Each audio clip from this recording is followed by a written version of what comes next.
Hello friends, Radhe Radhe. भक्ति दर्शन channel से मैं पूजा। आप सब लोग कैसे हैं?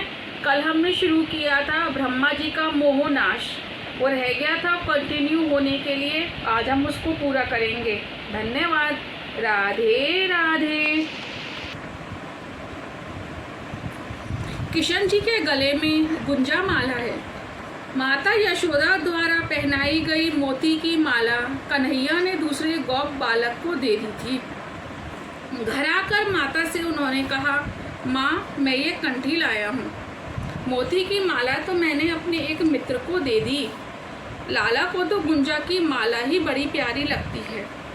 इसी कारण से तो श्रृंगार की समाप्ति गुंजा माला से की जाती है। थोड़ा सा देने पर भी उसे अधिक मान ले, वह ईश्वर है। बहुत सा मिलने पर भी कम माने, असंतुष्ट रहे, वह है जीव। प्रभु को जो कुछ भी दो, प्रेम से दो। कन्हैया के मस्तक पर मोर पंख है। प्रभु को काम सुख त्यागी बड़ा प्रिय है। उसे परमात्मा अपने सिर पर रखते हैं। लौकिक काम सुखों का त्याग करोगे तो प्रभु तुम्हें अपने मस्तक पर बिठलाएंगे। मोर शारीरिक संबंध से प्रजोत्पत्ति नहीं करता, सो उसे भगवान ने यह सम्मान दिया है। परमात्मा का स्वरूप अप्राकृत अलौकिक है। जीव को तो उसके पूर्व जन्म के प्रारब्ध कर्मानुसार शरीर मिलता है। परमात्मा स्वेच्छा से शरीर धारण करते हैं। मनुष्य को उसके कर्मानुसार शरीर मिलता है। परमात्मा के अंग अंग आनंद रूप है। उनके स्वरूप अलौकिक अप्राकृत हैं। परीक्षा लेने के लिए किए गए प्रयत्न के कारण ब्रह्मा जी ने प्रभु से क्षमा प्रार्थना की। गर्भ में पल रही संतान का प्रहार माता को क्रोधित कर नहीं पाता। माता को तो क्रोध की अपेक्षा आनंद ही होता है।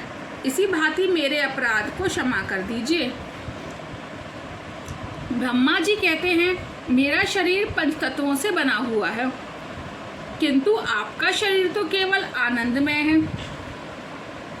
मिस्री के खिलौने मिस्री ही हैं, हाथी घोड़े नहीं। उनकी टांग तोड़कर दूध में डालोगे तो दूध मीठा हो जाएगा। इसी तरह निर्गुण में से सगुण बने हुए परमात्मा भी आनंद रूप हैं। भगवान श्री कृष्ण का शरीर पूर्ण आनंदमय है। निराकार आकार धारण कर भी ले, फिर भी तत्व तो वही रहता है। ब्रज की गायों और स्त्रियों को धन्य हैं, जिनके दूध रूपी अमृत को पीने के लिए आपने बछड़े और गौप बालकों का रूप धारण किया। गोकुल वृंदावन में जन्म पाने वाले सभी महाभाग्यशाली हैं। जब तक मनुष्य प्रभु के भक्त नहीं होते, तब तक उनके लिए राग द्वेष आदि चोर समान है। सभी प्राणियों का आत्मा है श्री कृष्ण। समग्र जगत श्री कृष्ण से व्याप्त है। जो मनुष्य मुरारी भगवान के चरण पल्लव रूप नौका का आश्रय लेते हैं, उनके लिए यह संसार समुद्र केवल बछड़े के कदमों के निशान जितना ही गहरा है। भक्ति के बिना मात्र ज्ञान प्राप्त करने का प्रयत्न तो छाल को ओखली में रखकर कूटने जैसा है, जो निष्फल ही रहता है। मात्र भक्ति ही मोक्षदायिनी है। ब्रह्मा जी ने वंदन और स्तुति करके क्षमा याचना की। ब्रह्मा जी ने भोजन में विक्षेप किया था। किसी के भोजन और नींद में बाधा डालना पाप है। ब्रह्मलोक में नींद में सोए हुए बालक 1 वर्ष के बाद जागे। उन्होंने सोचा कि आज ही लीला हुई है। यह लीला 1 वर्ष तक चली, सो वह अघासुर वध की कथा अपनी माताओं को जल्दी कह ना पाए। श्रीधर स्वामी ने इसे सर्वोदय लीला कहा है। जैसा आनंद यशोदा को दिया, वैसा ही आनंद गोपियों को, गोप बालकों को, गायों को और बछड़ों को श्री कृष्ण ने दिया। अतः यह सर्वोदय लीला है। साधना करने से चित्त शुद्धि होती है और बाद में ईश्वर की प्राप्ति। अन्य सभी अवतार अंश अवतार हैं, किंतु राम और कृष्ण का अवतार पूर्ण है। नरसिंह अवतार में क्रिया शक्ति प्रकट हुई। और ज्ञान शक्ति गुप्त रही। अन्य अवतारों में मात्र एक एक शक्ति प्रकट हुई थी और अन्य शक्तियां गुप्त रही थी। श्री कृष्ण ने प्रत्येक लीला में एक एक देव का पराभव किया। वत्स लीला में ब्रह्मा का अभिमान उतार दिया, गोवर्धन लीला में इंद्र का और रास लीला में कामदेव का पराभव किया। एक दिन कन्हैया कहने लगा, माँ अब मैं बड़ा हो गया हूँ, गायों को चराने के लिए जाऊँ।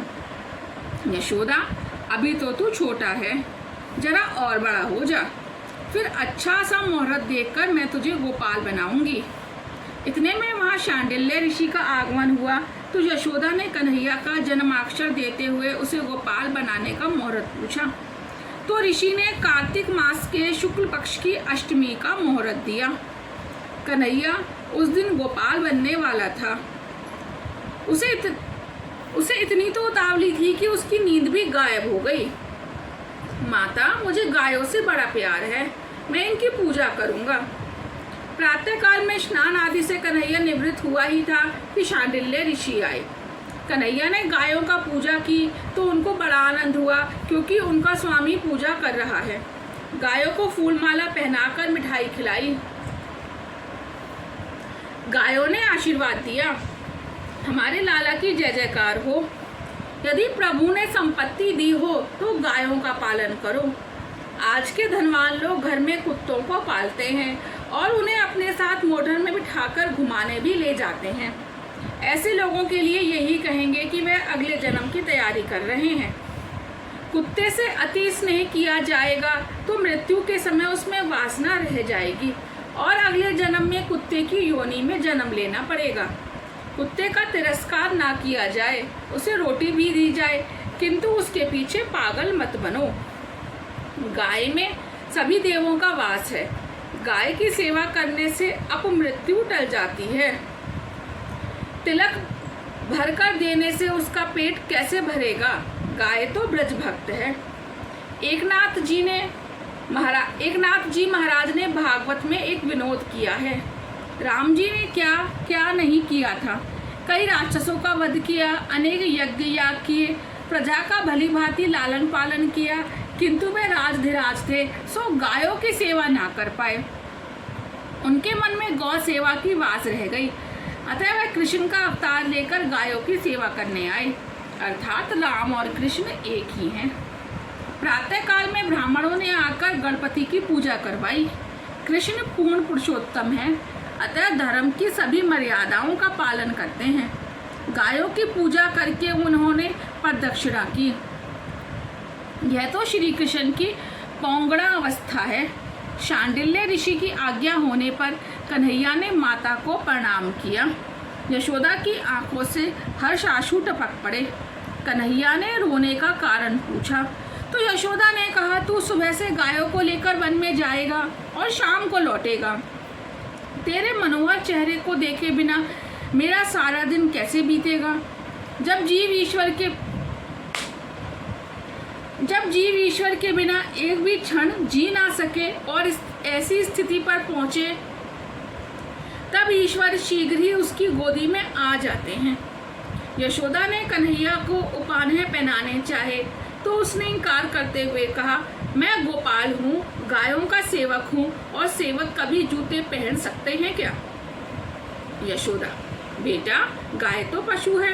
कन्हैया, माँ ऐसा कभी नहीं बोलो, गाय पशु नहीं, हम सबकी माता है, उसमें सभी देवों का वास है।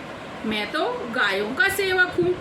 जब तक कृष्ण गोकुल में रहे उन्होंने 4 प्रकार के संयमों का पालन किया था। नंबर 1, गोकुल में उन्होंने सिले हुए कपड़े कभी नहीं पहने, क्योंकि उनके सभी गौ बालक बड़े गरीब थे। नंबर 2, जब तक गोकुल में रहे उन्होंने कोई शस्त्रास्त्र धारण नहीं किया। एक हाथ में माखन मिश्री थी और दूसरे में बांसुरी। बांसुरी की मधुर तान से ही वह सारे गोकुल को घायल कर देता था।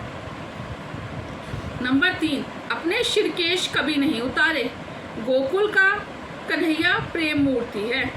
नंबर 4, कन्हैया ने कभी जूते नहीं पहने। श्री कृष्ण ने गायों की जैसी सेवा की वैसी ना तो कोई कर सका है और ना कोई कर सकेगा। गायों को खिलाने पिलाने के समय तक उसने कभी कुछ खाया पिया तक नहीं था। ऐसा कन्हैया जब गोकुल छोड़कर चला जाए और गायें आंसू बहाने लगें, इसमें आश्चर्य ही क्या है। पशु होने पर भी सभी गायें श्री कृष्ण के पास ही रहना चाहती थीं। कन्हैया अपने पीताम्बर से ही गायों को पोंछता था और अपनी मिठाई भी उन्हें खिला देता था। माता कभी पूछती तो कहता, मुझे गाय बड़ी प्यारी हैं, उनके खाने से मुझे बड़ा आनंद मिलता है। राधे राधे। आज का यहाँ पूरा हुआ। कल हम शुरू करेंगे धेनुकासुर उद्धार एवं कालिया पर कृपा। अगर आपको मेरा भागवत जी पढ़ना अच्छा लग रहा है तो कृपया करके चैनल को सब्सक्राइब करिएगा, वीडियो को लाइक करिए और कमेंट करना ना भूलिएगा। राधे राधे।